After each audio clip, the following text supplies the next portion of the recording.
Demystifying Compound Prepositions in English. Hello, language learners. Today we're going to dive into an exciting topic in English grammar, compound prepositions.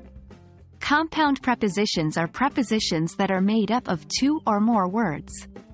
They are essential in our daily conversations and written texts, and today, we're going to explore them more deeply.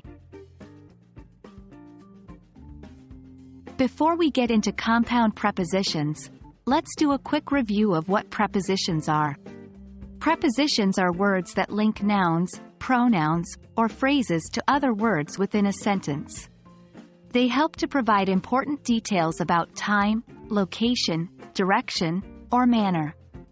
Examples include in, on, at, for, and with.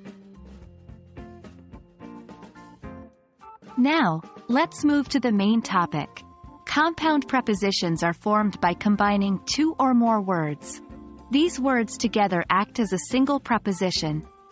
Some common examples include according to, because of, in front of, instead of, and on behalf of.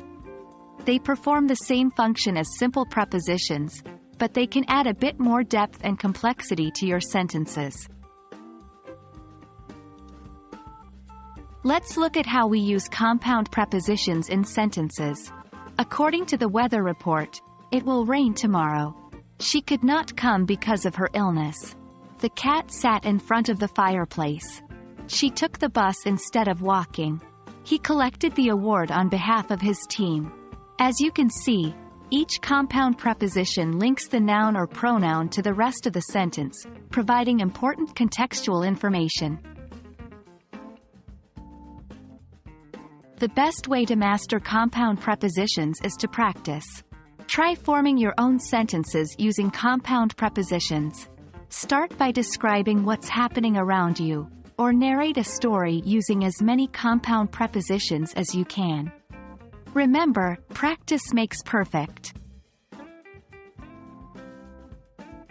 Compound prepositions might seem intimidating at first, but with understanding and practice, you'll find that they can greatly enhance your English communication skills. Keep practicing and stay curious. Remember, learning a language is a journey, not a destination. Keep up the great work and see you in our next lesson.